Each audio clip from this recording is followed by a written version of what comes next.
Tonight's program also received wonderful support and assistance from the Embassy of Denmark, and we want to thank Ambassador Taxo Jensen for his support and for the Embassy's past and hopefully future collaborations with the museum that feature Danish accomplishments in architecture and design.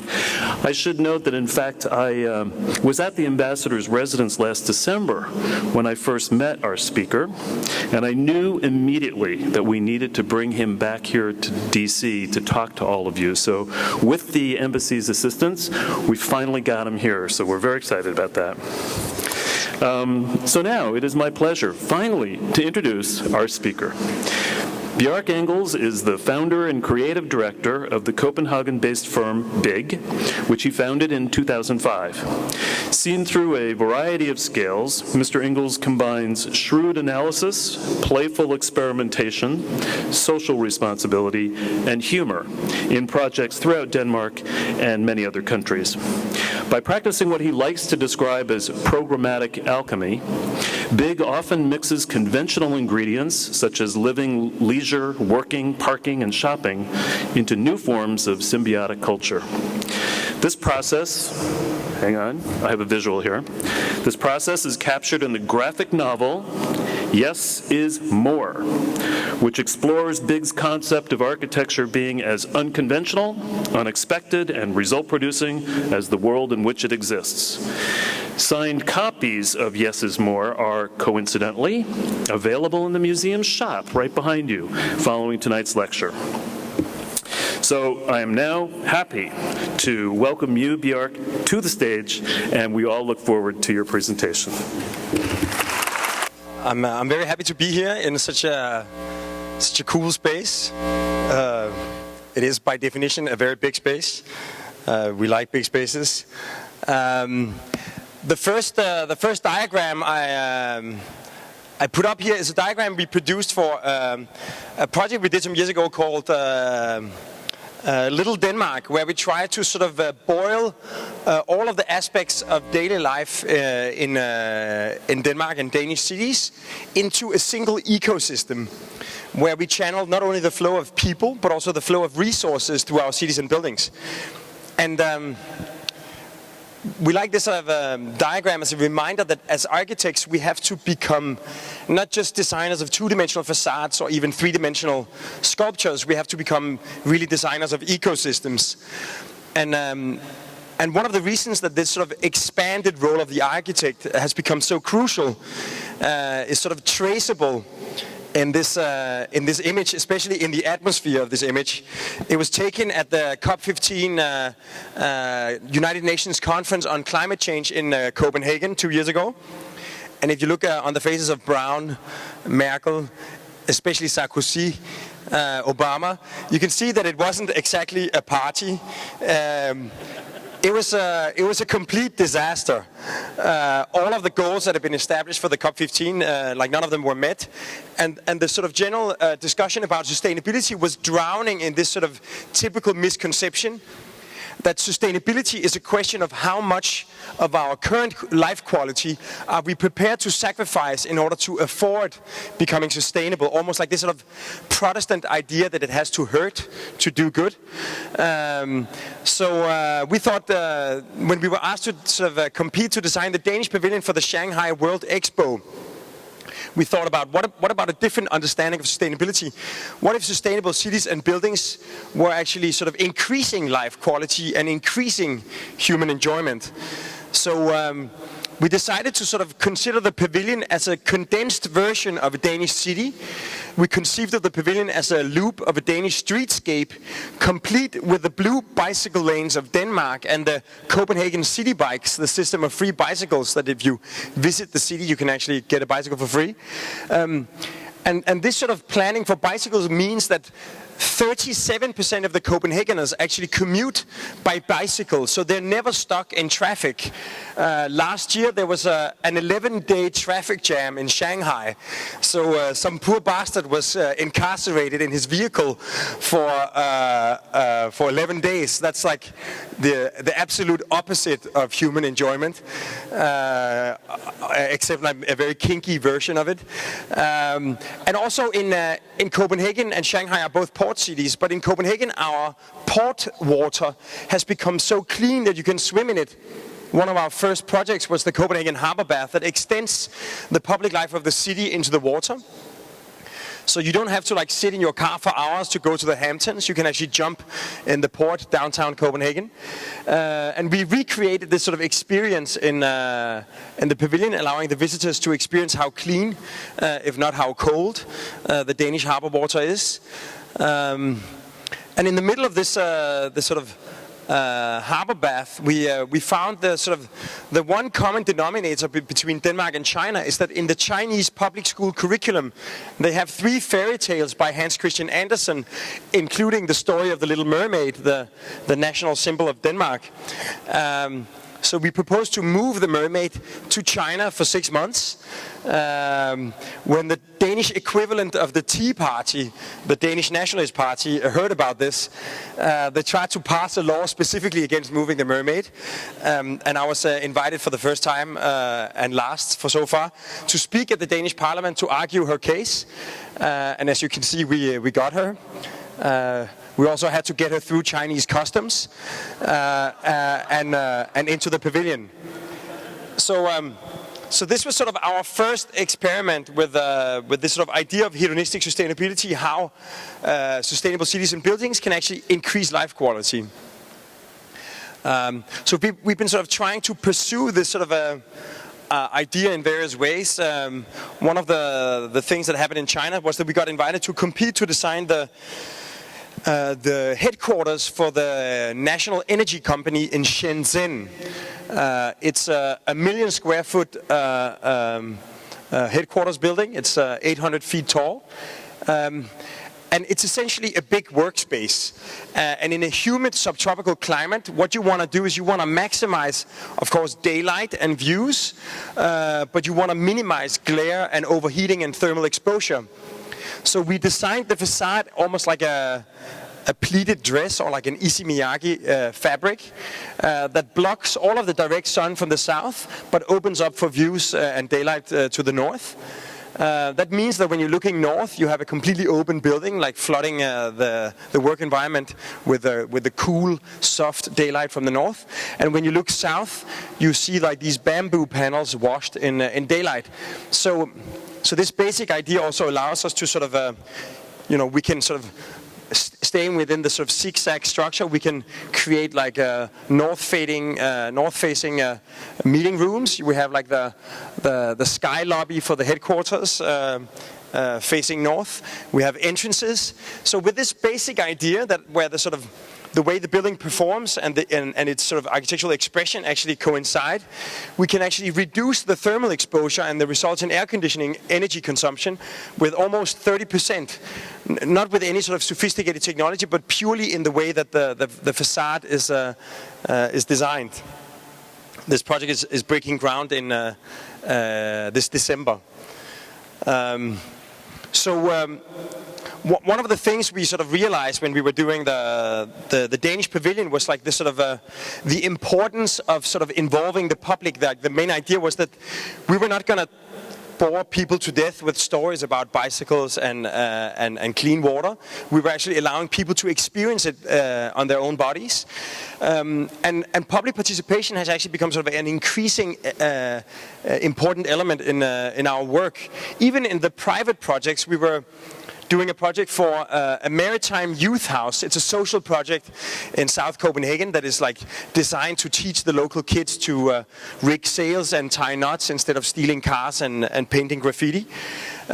It was going to be located on a polluted site, and a third of the building budget was reserved for digging up 3 feet of topsoil and replacing it with new soil, and then dumping the excavation in a new landfill right here.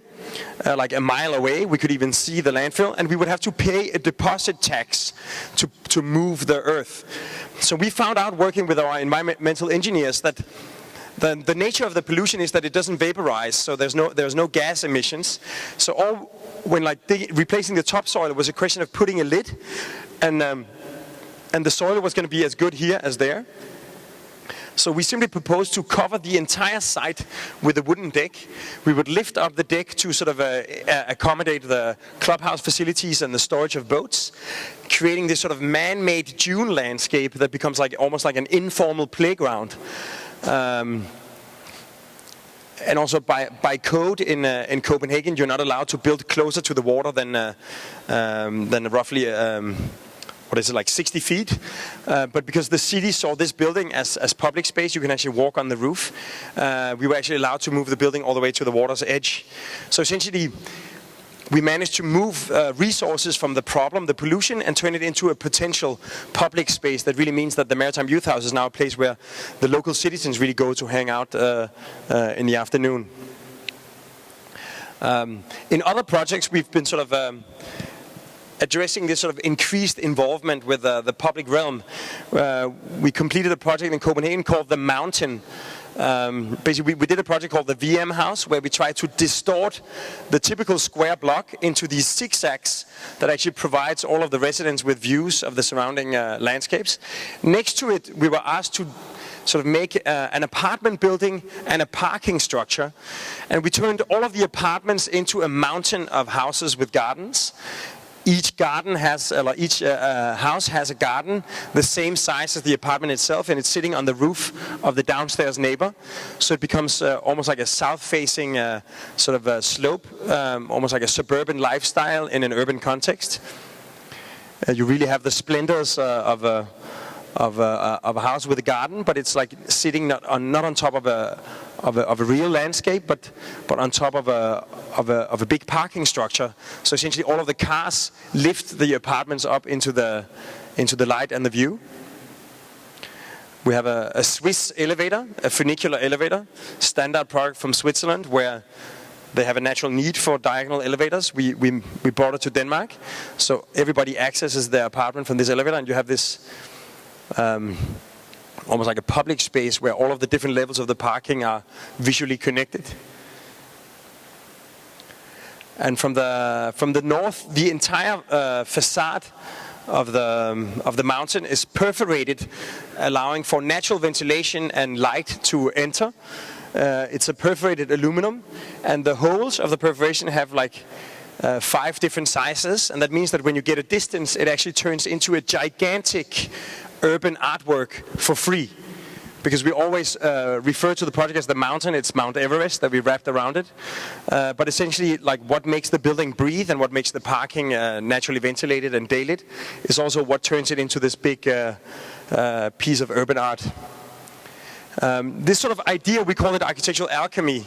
That you can actually create, if not gold, then at least added value by mixing traditional ingredients that you would normally keep separate. By combining them, you can create synergy. We took that like one step further in a project we called the 8 House in Copenhagen. And it's essentially combining shops and offices on the lower levels with townhouses and apartments, creating almost like a man-made mountain path, sort of creating this sort of urban invitation, stacking the programs on top of each other.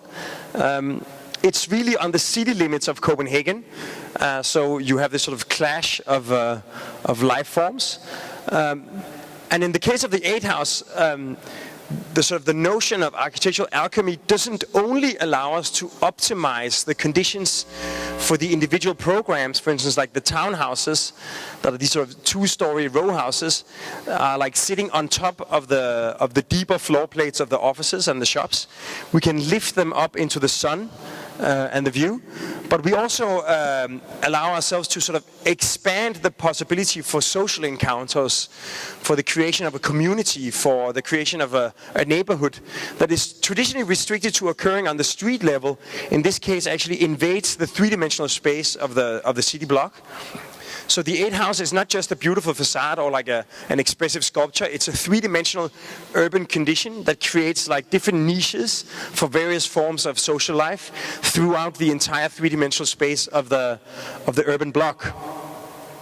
So even though it's a sort of privately commissioned project for like apartments, shops and offices, it has this sort of element of public participation. The this sort of notion of architectural alchemy we've pursued to this last project, that after working on it for 6 years, we've sort of passed the local plan in Copenhagen. This is the map of Copenhagen. This is the inner city. This is where you have the VM house and the mountain. And right here, like very close to City Hall, like a mile away from City Hall, there's a big undeveloped site that used to be a military base in Copenhagen. Then in '91, there was a master plan that said it was going to contain universities and a mosque. But the university ended up expanding on the other side of the street, and the local Muslims couldn't really figure out how to act on the mosque, so the site was just sitting there. It's a big void that separates the university from two of the main residential neighborhoods in Copenhagen, Amagerbro and Islands Brygge. So we got approached by a client who wanted to question the existing master plan, that because of a series of setbacks and a very low building density, says you can only build 2 to 3 floors plus the mosque. And he sort of asked us to think about building much denser, much taller, to create a much more lively urban environment, and where the economy of the project could actually finance building a mosque. So we had to think about building taller than you traditionally do in Denmark. And Copenhagen used to be called the City of Towers, but it has almost become the City of Towers with vertigo. Because the Dutch architect Erik van Eekeraat won a competition on the waterfront of Copenhagen with these buildings. You can see they're almost like villas that have been stretched. The tallest one is 12 floors, but the top floors are like almost like a shard. So the local media called it Mini Manhattan, even though it's a 12-floor building. And it gave rise to a new foundation in Copenhagen called the Foundation Against Misplaced Skyscrapers. And a skyscraper is defined as anything taller than 7 floors. And what they do is that they collect signatures against misplaced skyscrapers. And when they have like a couple of thousand, in this case I think they got 12,000, the local politicians panic and the project gets cancelled. Sir Norman Foster won a competition to do a tiny tower next to the City Hall. The footprint is 2,000 square feet, so it's like it probably doesn't even work as a business model.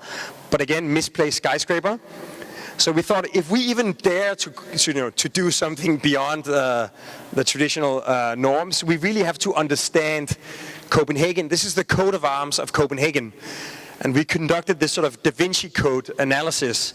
And if you like, it could be towers on the waterfront with, this could be cultural diversity, a half moon and a David star. Copenhagen used to be called the City of Towers, and that's because of these towers. They're like sort of beautiful spires. But if you look at this picture, the only thing we contributed to the skyline the last 100 years are the chimneys on the 2 power plants, and then this strange tower, which is actually a ride in a theme park called Tivoli. Basically, Copenhageners love these towers, they're like adventurous and sort of architecturally imaginative spires, and they hate these towers. They're great to be inside because they're functional and rational and really nice to live in with beautiful views. But from the outside, they're like boxy and boring, and they sort of dominate the skyline. So we thought, like, maybe we combine the imagination of the spire with the rationality and the functionality of the sort of Danish modernism, or eventually imagine a new sort of step in the evolution of the Copenhagen skyline. So we started studying, maybe see if you have sound. Excellent. We started studying the building regulations of Copenhagen, and there is a principle for the maximum height of a building, that it has to be 80% of the distance to the neighbor building plus 3 meters. if you do that, if you build like that, you don't cast shadows and you don't block the views to your neighbors. So we basically disregarded the existing master plan, and then we started measuring all of the distances to the neighbor buildings, took the 80%, added the 3 meters, and then we flip it up as a sort of maximum facade, carving out a mountain ridge of maximum building volume, that if we stay within that volume, we respect the conditions for all of our neighbors. Then following the master plan of the university, we create a series of shortcuts through the buildings that also respect the maximum building heights.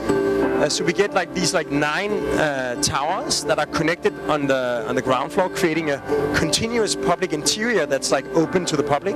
There's a canyon of a park between the buildings, and the sort of alpine silhouettes create a series of terraces for the local residents to enjoy the outside and enjoy the views of the surrounding city.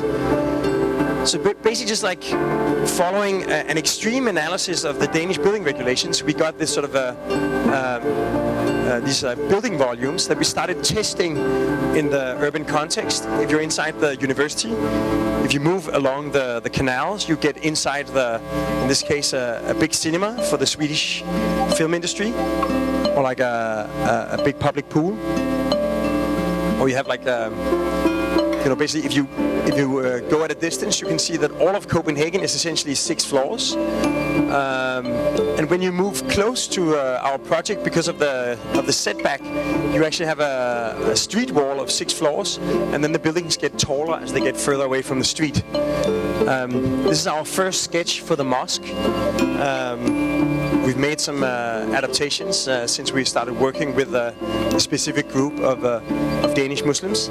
But what we were interested in was trying to create a unique atmosphere inside the prayer hall for the 5 prayers during the day, so that in a way the sort of the scarce Danish daylight would actually really be sort of sucked into the holy space. If you compare the silhouette of the modern tower, you can see that our silhouettes, even though they look maybe different, are much more sort of gentle to the skyline than the big slab of the modern tower. And if you look at historical Copenhagen, the plausible relationship between the new silhouettes and the old show that this might actually be a plausible way of building in Copenhagen. So from these sort of initial studies, we spent the last 5 years working with the city, trying to make sure that everything, like the public realm, the canyon is resolved, so that there's accessibility for everyone to all of the different levels. You have public-oriented facilities on the 2 lower floors. You have bicycle access everywhere. And we started working with the programs. This is a student residence where the apartments are actually accessed looking into this big sports hall that is sitting on top of a supermarket. So this sort of extreme combination of programs ensures a very lively city fabric. This is an auditorium for the university on the other side, and a big library, where again some people actually access their apartments looking into this big urban room of the library. And then, of course, there's the mosque. We developed the mosque further in collaboration with the Danish Islamic Association. And one of the first things you have to make sure is that the mosque is oriented towards Mecca. And with Google Earth, it's very easy to verify that part. And then essentially, a mosque contains sort of a series of elements. There's no sort of design manual for this is how a mosque has to look like. Some mosques are based on Mesopotamian typologies, some are based on Roman typologies. But these elements all have to be sort of addressed. There's the mihrab, which is a niche facing Mecca. There's the minbar, from where you announce the prayer. There's the minaret, which is essentially like an architectural loudspeaker. It exists in various ways. One of them is like this sort of ziggurat. You have the large prayer hall that is either like a giant colonnade or a big dome. You have the use of calligraphy, the ornamentation, using complex arabesque geometry to filter daylight into the mosque. You have, of course, the large sermon. You have the ritual cleansing. You have the separation of men and women. So we sort of tested different models, and we like this idea that in Copenhagen, for noise reasons, you're not allowed to actually announce the prayer 5 times a day, because there's rules about the noise levels at different times of day.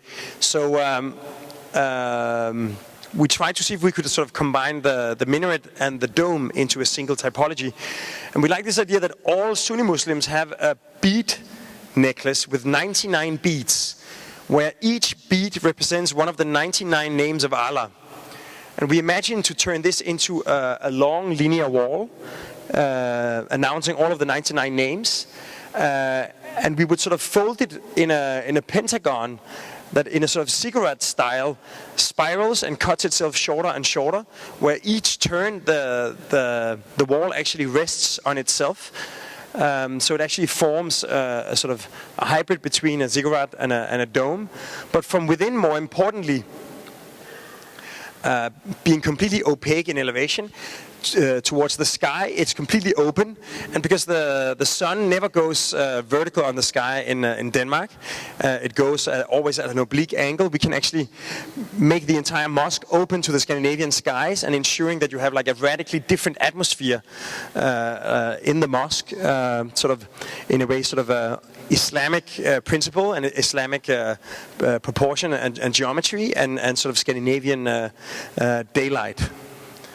And of course it invokes various typologies, but some of the more successful neighborhoods in Copenhagen, you actually have a religious building and the surrounding urban fabric integrated, like sort of this sort of Renaissance city, the neo-Gothic city, and the Battery could be the sort of continuing this tradition where, even though the mosque is designed according to the principles of Islam, and the rest of the buildings are designed according to the principles of the Danish building regulations, they somehow seem to resonate with each other. So after 5 years of urban planning, the project was approved in February, and we are starting the project of the first four buildings in the spring. So you can see like how like the whole engagement with the public, even though you're actually working for private developers, or even like a religion that has only a specific interest group, if you're building in a city, you can't help interacting with the city and offering things to the city, because like if everybody was just minding their own business, since 95% of the city is actually private and not publicly commissioned, we would get like a very poor environment. So in a way, sort of public participation has really sort of become an increasing factor in our work. And recently it's become this sort of extreme discipline. It started with a project. We were competing to design the city hall of Tallinn, the capital of Estonia, next to the Gulf of Finland. And Tallinn is this incredibly beautiful UNESCO World Heritage Village, and they wanted to sort of consolidate all of the different departments into a new city hall, including all the public service. So we thought, instead of having the traditional dichotomy of the town hall with the politicians inside and the public outside, to actually hover the town hall above the public realm, creating a continuous public space that we call the public service marketplace, liberating the entire ground for the people, where they can enter freely and interact with the public servants, and even visually be connected to the politicians. The city hall is organized as a village where each department has its own building, but they're connected to create a continuous floor plate, sort of combining the advantages of a decentralized organization with the benefits of a consolidated institution. In one place, the citizens of Tallinn are invited to visit the roof and enjoy the skyline of their city. And finally, in the master plan, they anticipated a tower. This is the old city hall, and they couldn't really imagine a new city hall without the civic symbol of a tower. So we said, okay, let's put the city council inside the tower. Let's give them a really generous space for political reflection. And then we thought of the sloping ceiling to clad it in a giant mirror, so that when the politicians are making difficult decisions, they're sort of looking up and they get a perfect periscope overview of the city that they're actually messing with. But as a side effect, when the unhappy citizens gather outside to demonstrate, they get a perfect overview of the city council. They can see if board members are, absent or sleeping or writing secret messages to each other, playing Angry Birds on their iPads. So we call this the democratic periscope that combines political overview with public insight. And to our fortune, the city council actually liked the idea. So now we are breaking ground in the spring on this sort of radical architectural accommodation of political transparency. In Copenhagen, we recently launched together with a foundation called the Safety Foundation, where we're trying to. They want to. It's essentially a big, commonly owned insurance company that have to spend all of their profits on something that benefits everybody. So they asked us if we could find ways of actually sort of encouraging people to move more and play more in everyday environments. So we started like this campaign where right now we have sort of created a series of ideas. There's like an ad campaign asking people to come up with ideas that we are then going to try to realize. So we just made like some lame brainstorm, sort of combining a bus stop and a playground. The more extreme version, which probably wouldn't fly out of like traffic safety. Or like this idea, like when you cross the zebra crossing, and maybe a zebra crossing could be replaced by this sort of circus net, so you can actually playfully cross the street. I like this idea that normally you're told you're not supposed to play in traffic, but in this case you actually have to play in traffic. Or like crossing the canals, or even like really simple stuff, like doing some constructive vandalism on the lampposts could create like different forms of play.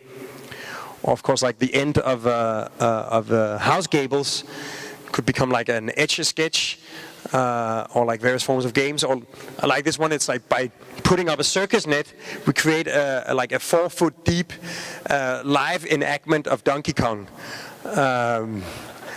So right now we're looking to see what comes out, but the plan is next year to start sort of mutating various elements of the infrastructure of the street furniture of Copenhagen to create this sort of spontaneous possibility of play and movement. So tying into this, these are some images from Copenhagen some years ago. Some of you might remember that Denmark had a so-called cartoon crisis, where a provincial Danish newspaper went on a crusade to show that in Denmark we're so well integrated that we can make fun about everything, including the Prophet Muhammad. 1 billion Muslims disagreed, so flags were burning in the Middle East and North Africa. But also on our street in Copenhagen, this is our office in Copenhagen, and these are the local Muslim boys that got really unhappy with the whole situation and started venting their frustration by burning cars and dumpsters. So it became clear that we have like a really important challenge to create to really create a feeling of inclusion and ownership in the urban environment for all the different minorities of Copenhagen. Our office is located in this neighborhood called Nørrebro in Copenhagen. It's the most ethnically diverse neighborhood in all of Denmark. We have this like mile-long urban space. And it was clear that this project was going to be all about integration. There's 60 different nationalities inhabiting the area. This is a sort of a social housing that has a lot of different people with an immigrant background. So we decided to sort of split the project up into what we call the Red Square. And this is not a collage, it's a photograph taken from an airplane. It's currently under construction. You have like these different shades of red indicating different activities. We have the black market that is literally black, and finally the green park, where everything is green, including the sidewalks and the bicycle paths. But more importantly, instead of plastering this with sort of Danish design, perpetuating this sort of petrified conception of Denmark as a homogeneous culture, we reached out to the local community, asking people to help us to create a global urban best practice. So essentially asking people to nominate elements from their other home country that could populate this urban space. So using the local media through a series of ads, through a series of public meetings, people started nominating different objects. And it's very important that, you know, we don't eat Chinese food or Indian food to be nice to the Indians. We do it because, you know, it's a great food, and sometimes we really feel like Indian, sometimes we feel like Korean, sometimes we feel like, you know, hamburgers. And it's the same here, like we don't put a Moroccan fountain to be nice to the Moroccans. We do it because Moroccans have a sort of an ancient culture for water features. So right now we're like creating this Moroccan fountain in Copenhagen. There's a Muscle Beach that combines elements from Los Angeles, Thailand, China, and this sort of outrageous Estonian swing. There's a Ukrainian slide. It's from Chernobyl, so we had to make a copy because the original is radioactive. The sign on the Red Square is the sign from the Red Square in Moscow. And even if you take something as common as a bollard from Ghana, if you put it in a grey Scandinavian context, it becomes this incredibly exotic found object. We have different things for bicycle parking, like this Canadian one that integrates a bicycle pump. I'm disappointed that the Danes didn't invent this. And of course we have like manhole covers from different cities. And because like the majority of the immigrants are with an Islamic background, from Israel we try to find the most indestructible object, a 2-inch of steel manhole cover. And of course, if you start looking at the benches, it becomes almost like a cultural study. From Mexico and Spain, an S-curved bench that allows you to look the person you're sitting next to in the eyes. From Belgium, the opposite, a Belgium where everybody looks away from each other. So it becomes like this sort of architectural safari of different urban practices, different cultures. From Great Britain, the litter box, cast iron. From Japan, a glass fiber octopus as a plaything. Sweden, a snow cannon. From Holland, there's a park with these bird cages in all the trees. And for the trees, all of the trees in the Red Square are actually red. In China, we found palm trees that grow in snow. So without any kind of artificial enhancement, we actually have now naturally growing palm trees in Copenhagen. And of course, like one of the main elements that makes you aware that you are in a different culture is actually the advertisement. So as a series of very sculptural lamps, we made these big neon signs that advertise stuff you can't buy in Copenhagen. Except I suspect that some dude might open D'Angelo's Donuts next to this big lamp. This is my favorite one. It's a neon sign for a Qatar dentist. And then, of course, in the Red Square, we have like this accumulation of former Soviet and communist advertisement, including the advertisement of a Moscovite, which is like one of the crappiest cars ever produced. So you can say like the whole idea of this urban space that we did together with the Topotec 1, the German landscape architects, and the Danish artist group Superflex, is almost to inverse the romantic park of the 19th century that allowed people in an age where traveling was like very difficult and inaccessible, that they could experience the world by seeing a Chinese pagoda or like a Greek temple in the romantic park. This is almost the opposite, that this is like a contemporary urban space that really captures the true cultural diversity of contemporary Copenhagen, rather than perpetuating this sort of homogeneous image of a Danish culture. And it's opening next spring. This sort of brings me to sort of last category of projects, which is sort of social infrastructure, that we were commissioned by the 10 cities of metropolitan Copenhagen to look at making an urban master plan for 2050. And we thought it's in relationship to the planning of a new train line that has recently been approved. And we thought, instead of just focusing on Copenhagen or even just Denmark, right on the other side of the water, we have Sweden. We have a bridge connecting to Malmö, and we have like one of the densest populations in Scandinavia and one of the highest rates of growth. And by creating a 2.5-mile bridge, we can actually turn it into a binational metropolitan loop, where no area within the region is further away than 40 minutes by public transportation. And this is not just going to be an infrastructure for public transport, it's also going to be an infrastructure for waste management, for water management, a smart grid that combines the hydroelectricity of Sweden with the wind power of Denmark. It combines all of the sort of most prosperous businesses in the region. And by creating a sort of a binational capital, we introduce pink in a flag for the first time. It has exactly the same size as the San Francisco Bay Area and is very comparable in many ways, except that it actually joins 2 nations. And it has been sort of ratified by the 10 municipalities of Copenhagen and has been sort of embraced by the Swedish side. And right now the train line has been approved, so we are looking at creating some kind of a binational planning institution under Copenhagen that's going to include the Swedish side into this sort of new holistic thinking on both sides of the sound. And the main idea is that we don't just solve one infrastructure separately, but the train line and the sort of urban densification is really combined, so the train is really knitted into the city fabric.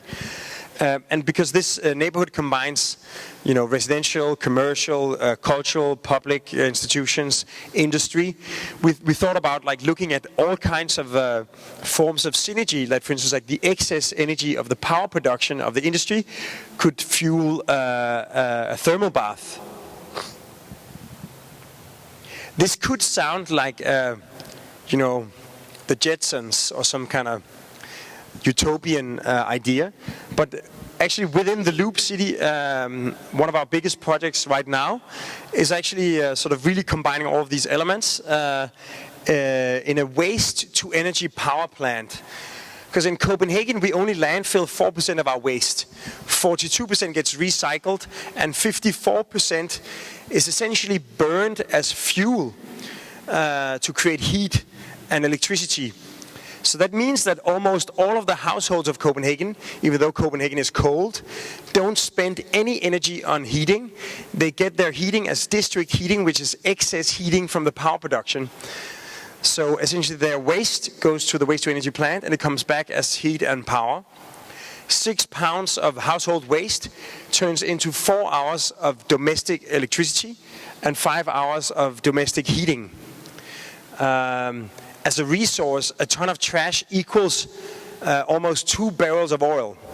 And by comparison, in Copenhagen, in Denmark, we landfill 4% of our waste. We're doing a big project in Chicago. There, they landfill 85% of their waste. So it's essentially just like dumping oil on the landfill.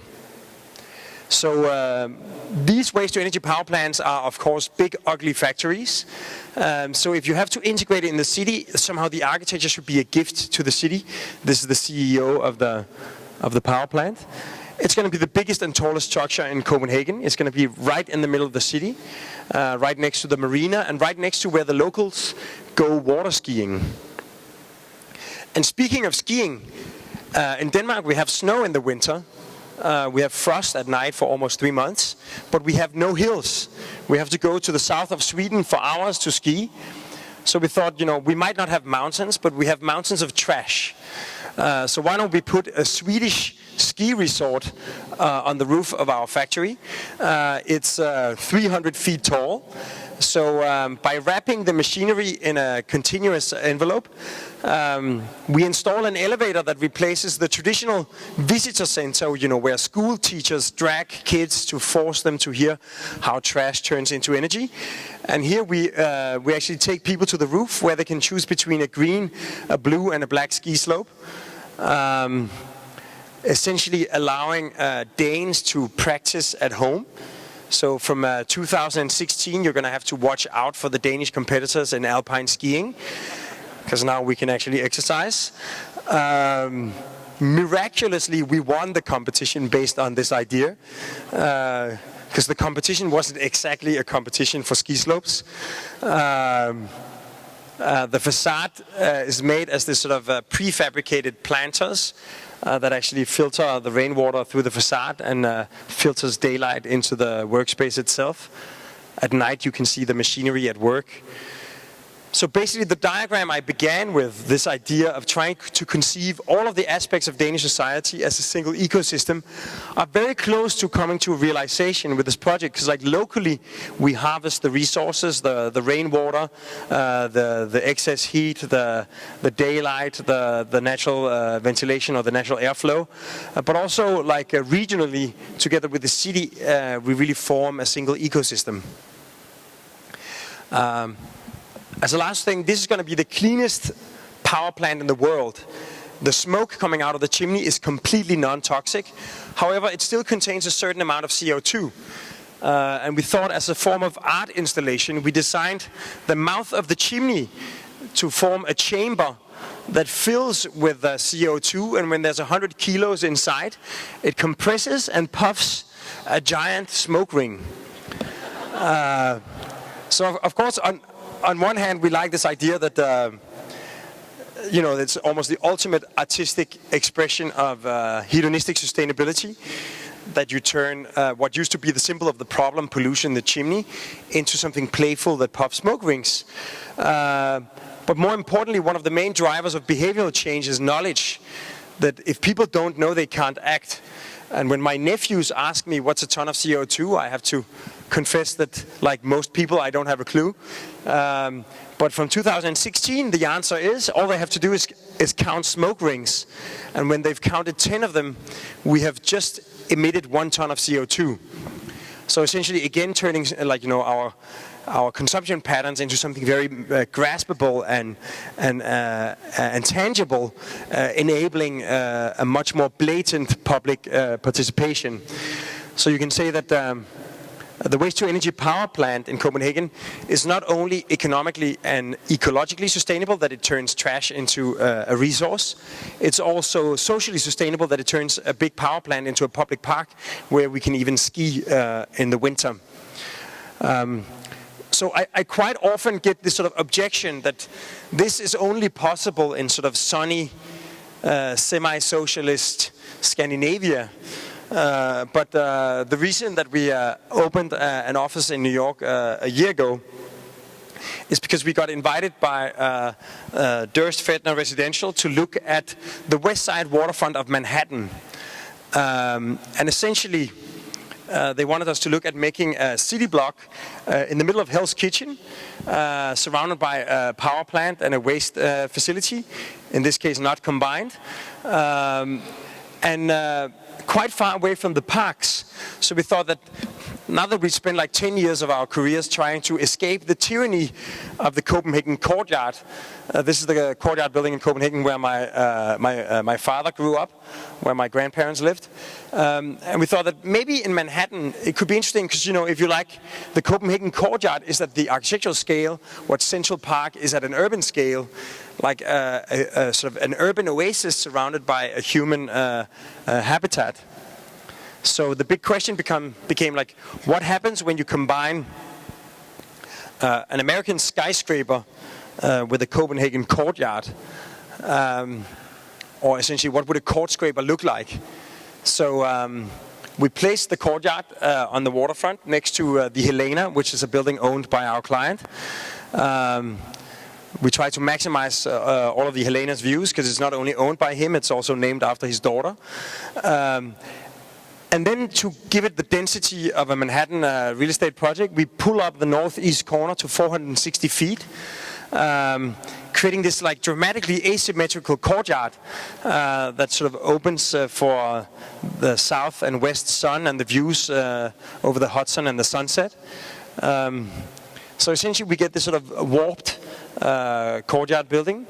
And also you can say where the courtyard itself is traditionally some secret reserved for the tenants or for Google Earth. In this case, it's actually a major part of the identity of the building. It really shows how the rejuvenation of the waterfront of New York is starting to sort of invade the city fabric itself, creating pockets of green in the middle of the city itself. And of course, from the east, it looks like a spire.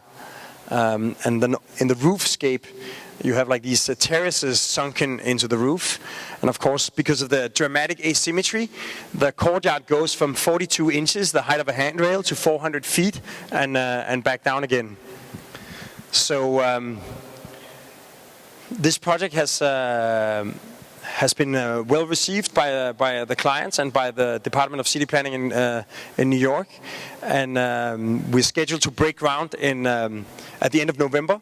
So with a little bit of luck, in 3 years this would be the view driving up and down the West Side Highway.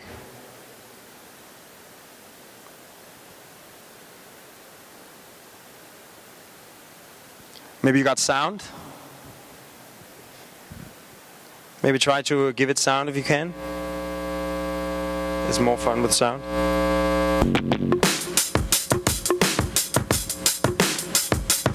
Yeah, I'm out at Brooklyn. Now I'm down in Tribeca, right next to the Narrow. But I'll be hood forever. I'm the new Sinatra. And since I made it here, I can make it anywhere. Yeah, they love me everywhere. I used to cop in Harlem. All of my Dominicanos right there up on Broadway. Pulled me back to that McDonald's. Took it to my stash spot, 560 State Street. Catch me in the kitchen like a Simmons whipping pastry. Statue of Liberty. Long live the World Trade. Long live the King, yo. I'm from the Empire State.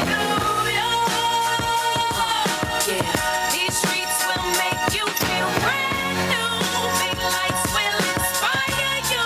Let's hear it for New York, New York, New York. Thanks. Hello.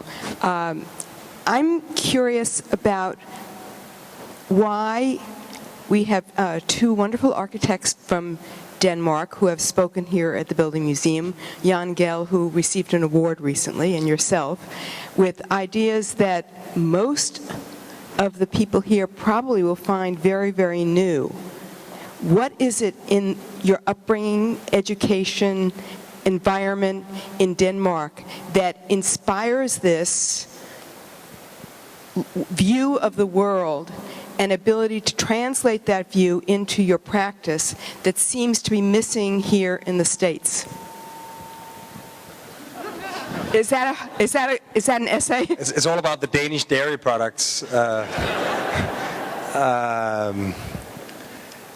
I mean, I think I never actually considered myself specifically Danish or particularly Danish, especially not practicing in Denmark. We were definitely seen as something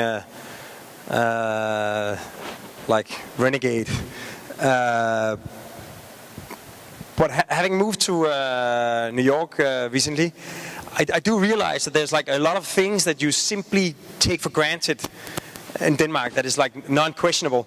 There's been a lot of writing about like sort of a right turn in Denmark. That now we recently got a very photogenic female left-wing prime minister.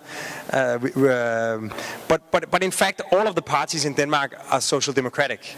None of them question a welfare state. None of them question equal rights for everyone. None of them question tax levels higher than 50%. Maybe one party does. But but they get like 5% of votes. So like there's this like this sort of quite funny condition that environmental awareness and social responsibility is so deeply rooted in the culture that it's like unquestioned. And that combined with like, because when we started practicing 11 years ago, we were sort of,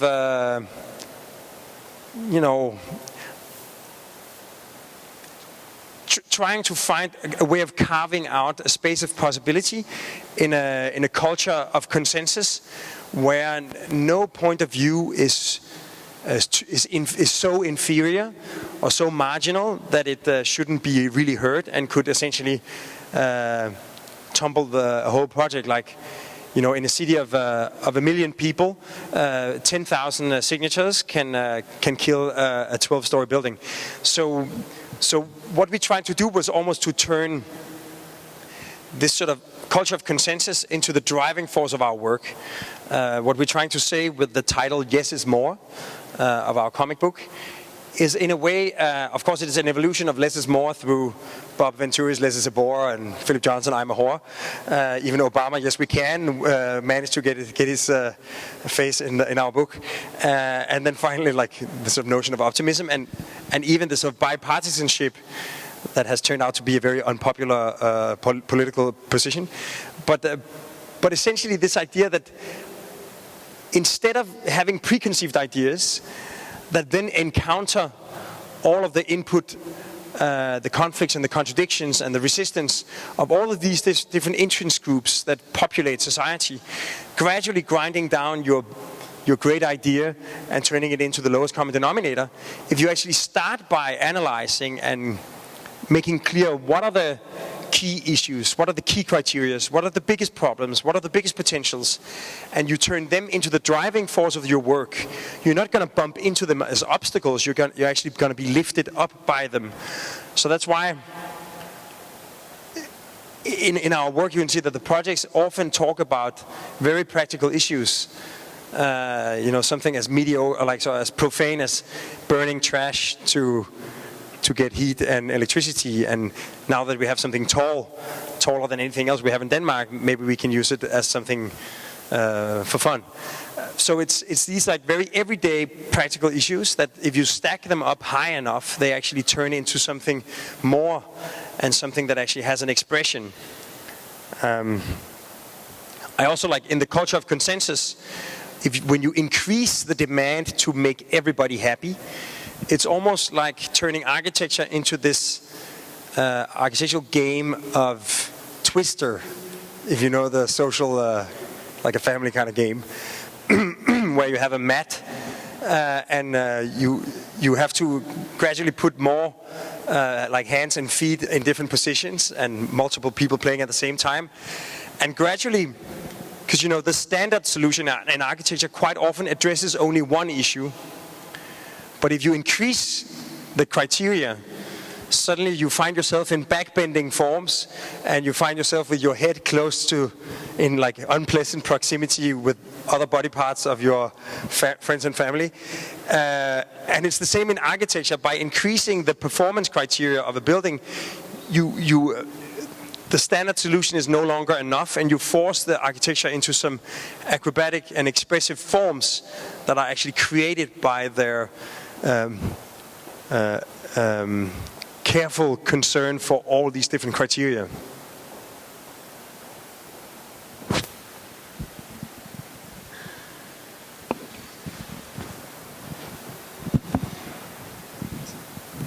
Thanks for your talk.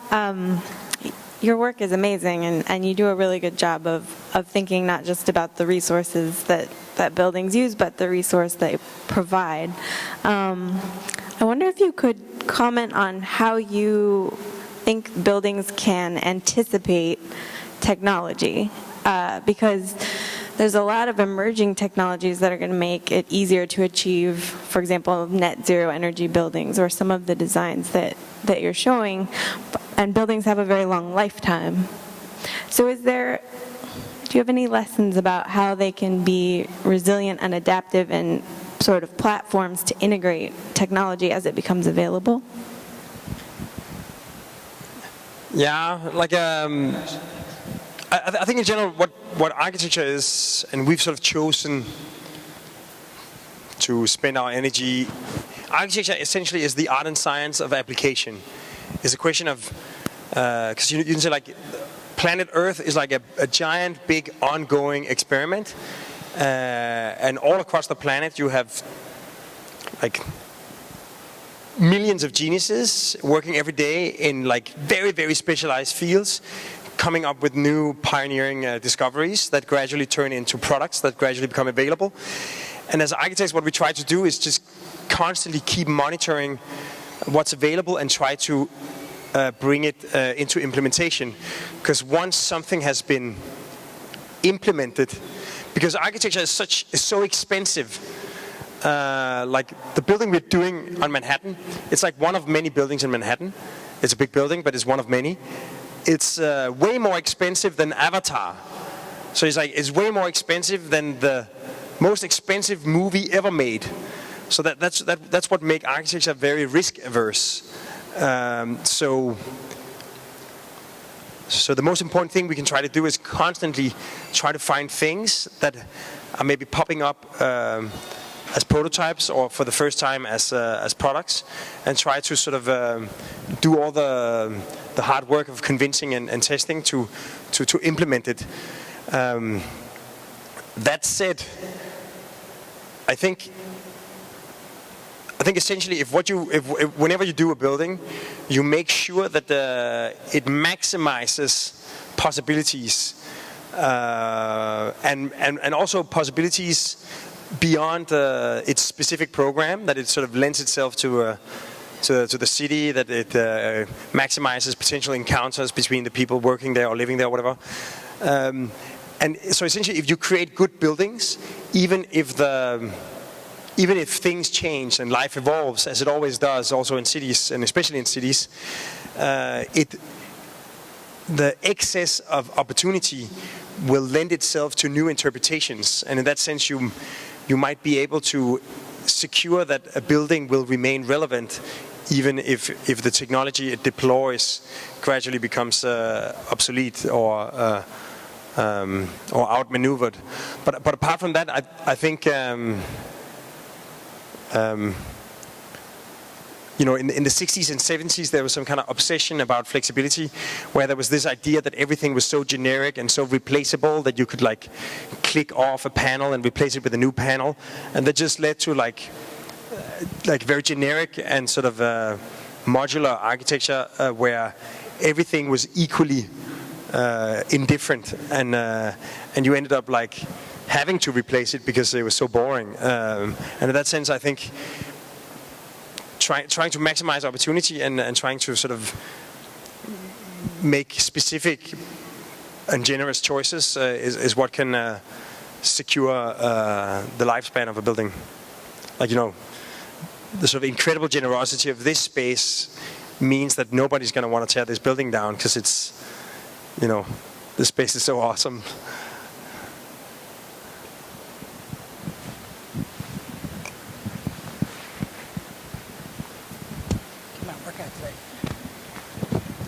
Hi, first of all, thank you for showing us your work. I guess my question is more led towards, I'm wondering how your studio works, and is it only architecture, or do you exercise your creative muscles in any other activities? And I say this because I've seen your book too, so I guess I'd like to know if there's any other activity that you use to complement your architectural approach.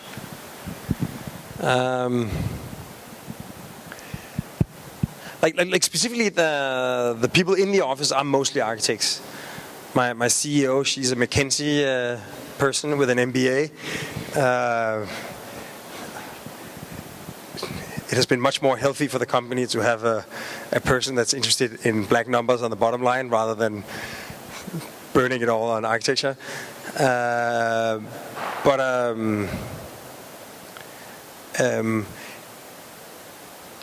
In many ways, like sort of, we like to sort of collaborate with, because as architects we can never, today it's impossible to become a Renaissance person. We cannot acquire in-depth knowledge of all the different faculties that are necessary to say like for holistic, sustainable architecture, you need at least like 7 different degrees, and you can't acquire expertise in all those fields. What you can do is acquire literacy.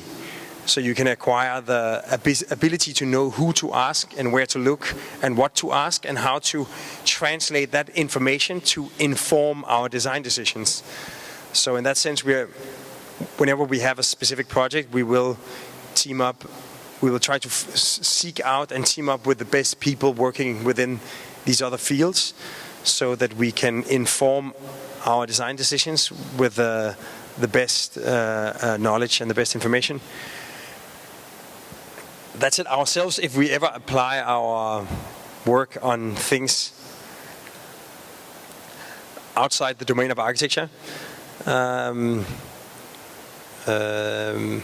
like together with 2 friends, we made a design company, but that had actually more to do with Big was constantly being offered product designs, to do like chairs or like headphones or bicycles or whatever, and because like we are and I am primarily an architect, I always gave those jobs away to one of my really good friends, Lars Larsen, and we would sort of collaborate on them. So we would help brainstorming, but he would be the designer because he is really a designer. And gradually, another friend of mine who has Biomega bicycles, we ended up merging. So now Kibisi, which is like a merger of Kilo, Big, and Skibstad Aviation, does everything that has to do with products. So everything that doesn't have foundations is done by Kibisi, and which is like, rather than trying to internalize it, it's almost like as a way of trying to add more DNA to that part of our work that actually deals with stuff outside architecture. Tack Hello. for day. Thank you for the lecture, and I'm interested in how you feel about the American regulations compared to Danish regulations. I mean, it's same but different. Like it's like I was told when we came to New York that American developers are impossible to work for, and New York building regulations are the worst in the world. But I can tell you, it's a lot easier to do a skyscraper in New York than it is in Copenhagen. So you have different climates, you have different cultural climates, you have different political climates, but it's very much the same. So I think we've. And a good thing compared to, for instance, like working in Kazakhstan is that they actually have a democracy. There is like a community board, and everybody speaks English. So in that sense, it's quite easy to work in America, I think. Like one thing I did notice actually, which is a kind of interesting difference between America and Europe, is that. I was going to talk about this at the embassy tonight, but maybe I'll say it twice then. Is that Europe and the European Union has come really far in homogenizing legislation and eliminating trade barriers and all kinds of bureaucratic obstacles, really making it very, very easy for people to work and practice everywhere in Europe if they're from a European country. It's amazing. Culturally, it's impossible to get a job in Germany if you're from Denmark, or to get a job in Malmö if you're from Copenhagen, even though it's a 20-minute train ride. Like the difference, maybe because of languages, maybe just because of like culture, maybe just because of tradition, is like enormous. In America, in North America, legislation and bureaucracy is like the United States of the Soviet Union. It's amazing how you have trade barriers and obstacles and everything. Like I've had my own practice for 11 years. So by some regulations, I was supposed to be able to get licensed in New York based on an oral examination where I would explain 3 projects in detail that I've been the responsible principal for. I got a letter saying that they didn't recognize my academic background whatsoever, and I was welcome to pursue various ways, including the professional internship program, to get my degree. So my CEO was, of course, happy that she could now have me for intern salary.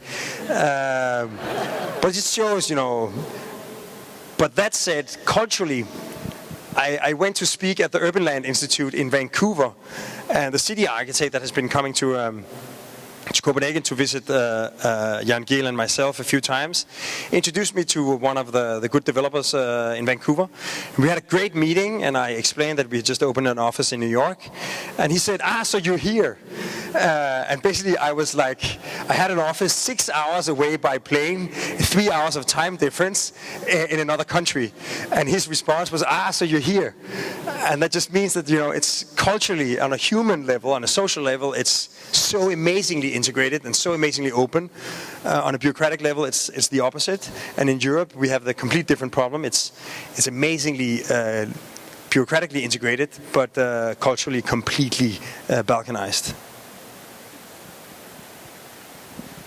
Hello, over here. Your English is amazing. I'm so impressed with Europeans and their hold on the English language. It puts us to shame. But I'm glad you don't say that I sound like the governor. Thank you. Couple questions in one. How old were you when you realized you wanted to be an architect? And who were your heroes? How did you? And what is the best school for going to be an architect? Well, first of all, I fell into architecture a little bit by chance, in the sense that the first time I heard that I was going to become an architect was at my sort of communion when I was like 13. My granddad made a speech, and I had just won a drawing. I was becoming a cartoonist, so I'd won a competition designing like a supersonic airplane or whatever, or drawing it, but like a drawing full of people and explosions or whatever. And then my grandfather, he made a speech where he said that I had sort of discovered this talent that I was like starting to profit from, and he was certain that I was going to become a great architect one day. And I was thinking I wasn't planning on being an architect. I was going to become a cartoonist. And then when I graduated from high school, I didn't really have a plan. And it just so happened that the Royal Danish Art Academy in Copenhagen, that contains the art schools and the architecture school, had back then it was organized differently. Now it's a bit more like the American system and the European system. But back then you had 2 years of essentially drawing education. So I thought, maybe I'm going to enroll to the School of Architecture, then I'm going to learn how to draw backgrounds, if you like, and then I can pursue, maybe in 2 years I'll have figured it out, and I can pursue cartoons in a different way. And then I sort of got sidetracked and got into architecture. In terms of heroes, I think my education as an architect has been this sort of sequence of rapid serial monogamy. That I have had so many love affairs with so many different architects, and essentially pursuing each architect with great passion until I would reach a point when you've come deep enough into a certain substance. You reach a point where somehow the validity is based on certain unquestionable assumptions. And if you question those assumptions, essentially what Nietzsche would call how to philosophize with the hammer, that you hammer on the shell to see if there's any foundation underneath. And when you reach that, things collapse and you get disappointed and you fall in love with someone else. And then gradually you acquire a lot of understanding for a lot of different perspectives on architecture. And I think when I ran out of options, I had to start myself. But when it comes to the best school, I don't know. Because I studied at the Royal Danish Art Academy, and then I had a year in Barcelona. In the beginning, at the Royal Danish Art Academy, I was very annoyed with the Art Academy because it's a very liberal school. It's an art academy, so I normally explain that the first 3 years of my studies were that I was given a library card, a student card, and a copy card for the copy machine. And that was sort of what I got. The rest was sort of up to me. So there was in my mind, a terrible lack of input. It has gradually been restructured. And when I came to Barcelona, where it was the ETSAP, the Escola Técnica Superior de Barcelona, is a technical school, and there was it was very structured, and there's incredible amount of lectures and programs you could select from. So if you were up for it, there was so much input to take from, and I really enjoyed it. But then coming back to Copenhagen after 4 years of studying, I actually knew what I wanted, and I really enjoyed the last 2 years because nobody intervened, and I could really sort of spend the school and its resources to my own liking. So I think in the beginning you really want as much input as possible, and in the end you want as much freedom as possible. One thing, 5 years ago, I was a member of the Cultural Minister's Education Board in Copenhagen, because the art, design, and architecture schools are part of the Cultural Ministry. And my first advice at the first meeting was to advise the Cultural Minister that he should give up his control of the art schools, the design schools, and the architecture schools, and give them to the Ministry of Education. Because in my mind, we were shorthanding these disciplines by turning them into what you could determine, and I don't say that's what culture is, but sort of highbrow entertainment, and instead really consider it an investment into the future's prosperity of your nation. And I think we were shortchanging these disciplines by not considering them education, but considering them culture. And in times of crisis, you tend to invest in what you see as your future, and that's not necessarily the culture, which is quite often the past. Although I, of course, disagree, but I'm just talking about the stereotypes. But you will be more likely to invest into education. So I said this, and it was, of course, ignored, because that's not what I was there for. But the new government is actually proposing to do this, and there's a major outcry because all the disciplines, of course, like that they're part of the highbrow cultural ministry instead of being part of the everyday education ministry. But I really think it's the right way to go. I'm afraid that's all the time we have for this evening. Thank you all for joining us this evening, and thank you, Bjarke Ingels.